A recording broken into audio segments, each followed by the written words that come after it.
The ego is the system that runs your sense of self. It is made out of thought patterns, emotions, and behavior loops, and the stories that try to hold it all together. Left unchecked, it creates endless existential searching, chronic disconnection, and the persistent sense that something is wrong. The goal of my videos is clarity, to see your identity and its contradictions for what they are, named precisely, to finally understand what it is that we're all running away from. When you're stuck in a loop of overthinking, it is intimately interconnected with the default mode network, which is the part that thinks about yourself. This is why overthinking is a symptom of a mismanaged ego. Now, it's not there to fault you or say it is your mistake, but it is a matter of fact that the way you have been engaging with yourself and your relationship to reality is what causes this overthinking pattern. Overthinking always tries to solve something in relationship to yourself. And you can notice that also symptoms of depression and anxiety always have a hyper obsession about yourself. How are other people going to perceive me? What is going to happen to me in the future? Am I going to be able to maintain my status? Am I going to be successful? Will my plan work? There's always this need for something to be in a certain way in the relationship to yourself. The mismanagement happens in a subtle way, and it is the core of these underlying illnesses. The mismanagement is a mistake that the intellectual mind makes in how reality functions. And the crucial mistake is the belief that reality can be controlled by the mind. That somehow, if you think long enough, you might actually put yourself into a position where you can manipulate and control reality to your liking. But this doesn't work. You cannot predict the future. You cannot control reality. This is a hard pill to swallow for the mind, because the mind desperately wants to be in charge of everything. And then when you start to think a thought that relates to what you should have done differently or can do tomorrow, but you are uncertain if it is correct or not, then you start to think about it and you start to weigh in your options. And you wonder, well, should I have said this thing instead? Or maybe I could have said this thing instead. And maybe if I were to just be more like this, then I can finally find the solution to my problem. The issue is that then you want to find out if your solution is correct. And then you try to test this solution that your mind has come up with within another hypothesis, because maybe you're wrong. And then you think a lot about this new option, and then you think, yeah, this could also be correct. Maybe the other one is wrong. And you never, ever arrive anywhere. I know personally I had huge overthinking obsession when I broke up with my ex, which is now, more than 4 years ago. And we were broken up already, but my mind kept arguing about conversations we had and tried to argue why I'm in the right and I'm correct and she was in the wrong. And then I was so frustrated by her past behavior and tried to wonder if I am the wrong, I'm the person that is wrong. And then making these arguments and contrasting different viewpoints. And the problem is also that the ego has a huge self-bias. So it doesn't actually like to sit in the possibility that you are actually not as right as you think you are. And in order to fight against that, you keep giving yourself new options and new ways to meander. And it's a mechanism the ego uses in order to soothe itself from its own uncertainty. The funny thing about this rumination is that multiple things are always correct at the same time. And if it's about something that happened in the past, then what you're really trying to do is you're trying to not think in binary anymore. Like if you want to remove your overthinking mind, you must be able to think in superposition. This means that you must be able to have two similar or opposite viewpoints at the same time. And this is extremely uncomfortable because it requires you basically to short circuit the intellect. She was in the right and I was in the right. She was in the wrong and I was in the wrong. And all of these four ideas exist simultaneously in the brain in different contexts or even in the same context. And that is okay. And only then can you stop rumination and overthinking about past events. Sometimes it is also some truth that you are suppressing. Maybe you were actually in the wrong and you're just in denial about it. And now you're just overthinking in order to figure out if you are in denial about it and to see where you're coming from or see where she's coming from. And in this case, there's likely a truth here that you're trying to figure out or try to get towards, that if you are honest with yourself and recognize it, removes the overthinking, because then you have accepted, okay, yeah, I was a huge dick. This was not good that I did this. And then you can slowly but surely come to acceptance of yourself. Now, this is in relationship to past stuff. What about future overthinking? What if you're trying to be finally successful in your business and you're just overthinking every tiny little tweak of your creative process or your business endeavors? And there I can also say from my own experience in this stuff, having created my Ego Architecture Audit and this YouTube channel and this work where money is involved. When you want to be good at something, the thing that matters the most is thinking the least amount possible to move you towards action. And all thought that tries to perfect action before you have actually taken action is pretty much a waste of time. Because whatever you're doing, you're going to be bad at it anyway. And if you have already gained some experience and you're supposed to be good at it already, then overthinking is often, again, this mechanism for your identity to not reveal to the world or reveal to yourself that you're not actually as good as you want it to be. And then the resistance to revealing your own inadequacies is then put into thought and trying to figure out how can you avoid making mistakes, which is, again, just about yourself. It's about looking good and having the appearance of somebody who is well adjusted to the external world while you internally are a complete chaotic mess. When you can see that the best way you could possibly move forward in your business and in your life and just general anxieties about the world is to accept that you cannot know the future. It is impossible to be certain about what you're going to do is going to work if you haven't done it before. Then your intellectual and overthinking mind can quiet down. It is only through the illusion that you have control that you're stuck in this overthinking loop.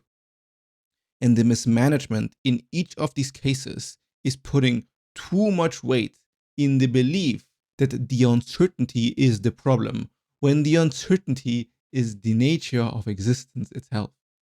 You cannot outthink uncertainty.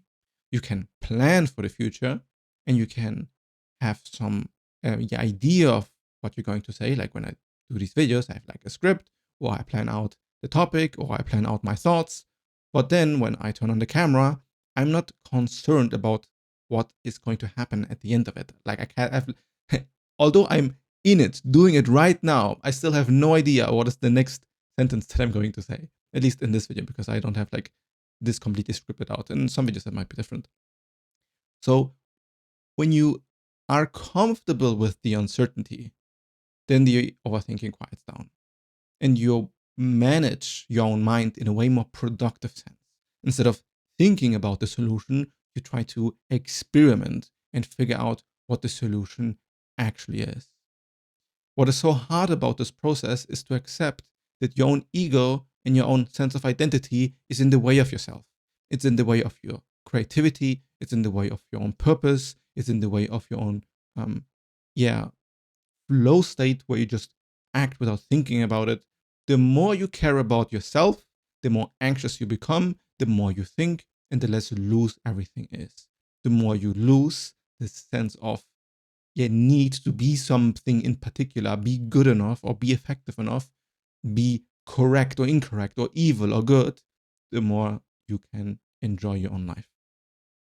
For me, a lot of overthinking was philosophical. So I was unsatisfied with my own existence and with my own life, and philosophy was the way to figure out how to justify existence. And if I just think myself into the right philosophical framework, I can finally out what the meaning and purpose of my life is, and therefore I can then live my life in peace. And To a certain extent, this produces a lot of self-inquiry and investigation about your own mind and stuff. That is all quite good. Not all thinking is overthinking. But the moment you start to notice that there are contradictions in this world, many contradictions, many paradoxes that cannot be solved because the world doesn't exist in thought.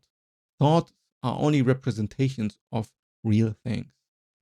And when you then accept that in reality multiple things are true at the same time, like different species of animals exist, it just requires different spaces for things to develop, right? The universe is a very wide and vast space, and in a wide and vast space, multiple things can happen at the same time, right? It's very obvious when you say it like that, but you cannot contain it into one singular framework or one ultimate reality model, because this would require reality to just be one way, which it is clearly not.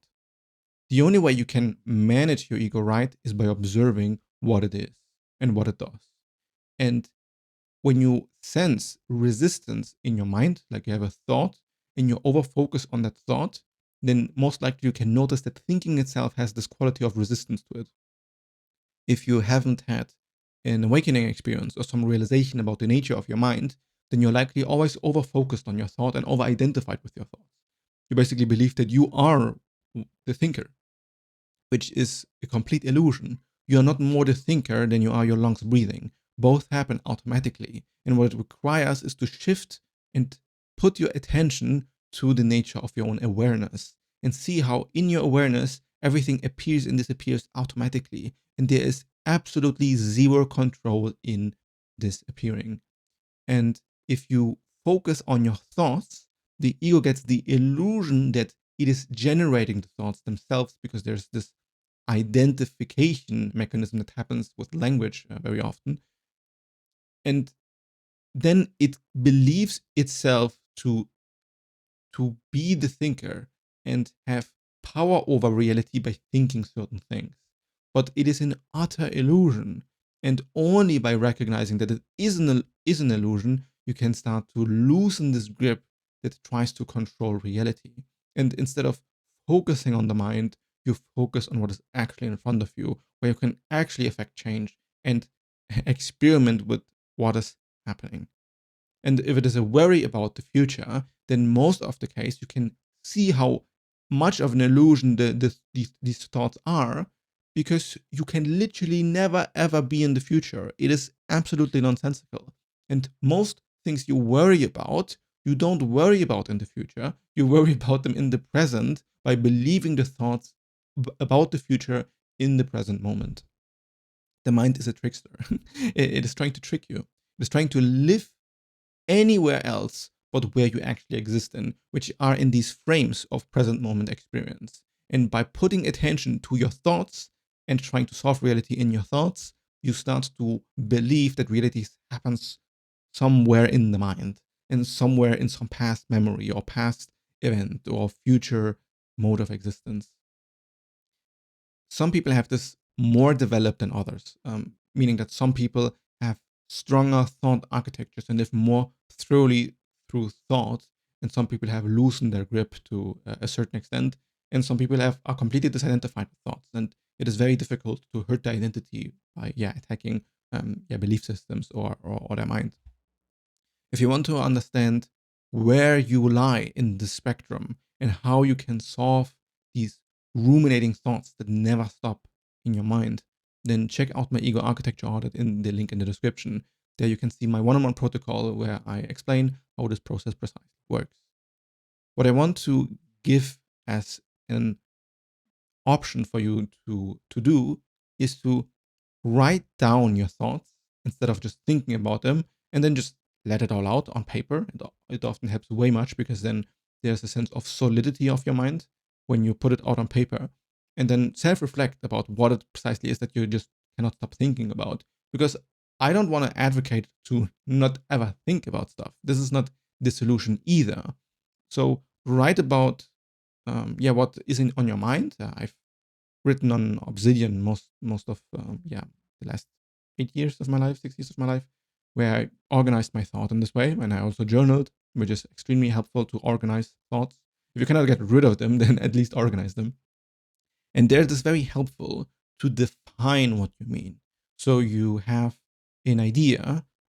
For example, you have the idea that reality is deterministic and you have no control. And then you write about this idea from your own framework and how you see things happening and how you view reality. And then you introspect by reading your own words and trying to define things. Like, what do you really mean when you say you have no control? What really is the nature of control? Can I sense where I feel control and where I don't feel control? Because it's not about dismissing the sense either. It's about investigating where it exactly lies. And then sooner or later, while you are writing about your own stuff, maybe even in another day, you might find an idea that actively contradicts what you thought before. And then when you catch yourself going into this overthinking loop where you try to contrast and find conflicts in your own thought, try to not ask what is right and what is wrong, but try to figure out what is your mind actively resisting. What do you not want to be the truth? What do you not want to be the case?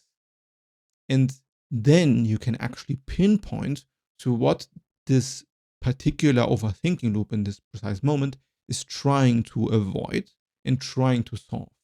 And then instead of trying to solve the thing, which is what causes the overthinking, is to recognize the wound and feeling that is behind what it is trying to solve. Like feeling in your own body what it is that you don't want it to be the case.